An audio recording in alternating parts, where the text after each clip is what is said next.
all you need to know, the Bloomberg Quint podcast that prepares you for the day's business. Good morning and happy Monday to you. You're listening to the daily morning update from Bloomberg Quint, and I'm Alex Matthew. Today is the 11th of May. Here's everything that you need to know at the start of the new week. The total number of confirmed COVID-19 cases in India has neared the 63,000 mark as of Sunday morning, with the total death toll now exceeding 2,000. The country added 3,277 new COVID-19 cases in the 24 hours to 8 a.m. on Sunday morning. That's according to the Union Health Ministry's latest update. The total number of cases in India stands at 62,939. This includes 19,358 people who have recovered and 2,109 people who have died. We're now a week away from the end of the second extension of the lockdown.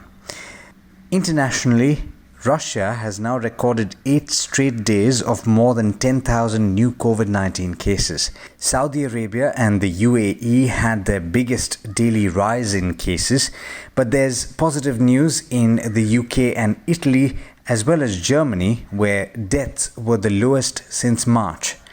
As a fallout of the pandemic, the US jobless rate may cross 20% in May or June before the economy starts to recover later this year, according to a top White House advisor.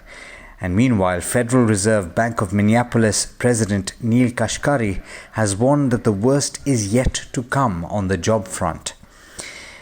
In corporate news back home, Reliance Industries has fixed May 14th as the record date to determine shareholders eligible to apply for its massive rights issue. At the end of last month, remember, the company had announced its plan to raise 53,125 crore rupees by way of a 1:15 rights issue, a first in nearly 3 decades. One share will be offered for every 15 shares held at 1,257 rupees, a 14% discount to the closing price on the 30th of April. The price stood at nearly 1,560 rupees per share at close on Friday. HSBC Asset Management has written off its exposure to the troubled housing financier, Dewan Housing Finance Corporation. The write-offs were undertaken in 2 debt schemes of the fund house, that's HSBC Short Duration Fund and HSBC Low Duration Fund, according to a disclosure on the asset manager's website. Pune's Labour Office has issued a notice to Tech Mahindra on a complaint that the IT services firm has reduced salaries of its employees to maintain profitability amid the COVID-19 pandemic. The complaint stated that Tech Mahindra had notified its employees that shift allowance would be stopped from the 1st of May, and this has resulted in a reduction of salary for 13,000 employees. The notice asked the firm not to terminate employees or reduce the salaries, adding that legal action would be taken otherwise. But a company spokesperson has said that the shift allowance paid for hardship due to travel to work at odd hours and other out-of-pocket expenses was still being paid to all those employees who are still going to office. Finance Minister Nirmala Sitharaman will hold a review meeting today with the heads of public sector banks to discuss several issues, including credit offtake, as part of efforts to bolster the Indian economy. The meeting, to be held via video conferencing, will also take stock of the transmission of interest rate cuts to borrowers, as well as the status of the moratorium on loan payments. In international markets, 2 of the 3 early risers in the Asia-Pacific region were trading with gains of around 1% last I checked, and crude oil prices fell once more, with Brent trading lower by 2.3% this morning at $30.15 to the barrel. And with that, it's over to Agam Vakil for the trade setup for the day in India. Good morning, Agam. How are we looking at the start of the week? Good morning, Alex, and good morning, listeners, and a happy Monday to you all. Taking cues from Asian indices, the SGX Nifty Futures is currently trending higher by 40 points. Moving on to stocks and news, we start with earnings as usual. We have ICICI Bank, which reported a net interest income rise of 17% at 8,926 crores, higher than expectations, and net profit growing 26%. The bottom line, however, is lower than consensus on account of higher provisioning.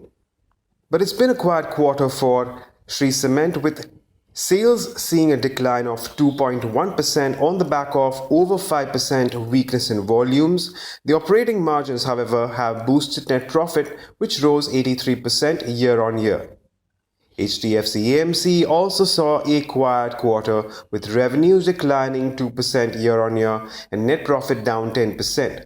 The company reported the fair value loss on SR Group exposure, net tax, at 71.3 crores. We watch out for earnings from Piramal Enterprises, Godrej Properties, Wockhardt and Godrej Agrovet, among many others. The Carlyle Group has entered into a binding agreement with the promoters of Sequence Scientific to acquire an equity stake of up to 74% in the company. Of this, promoters will sell 45% stake.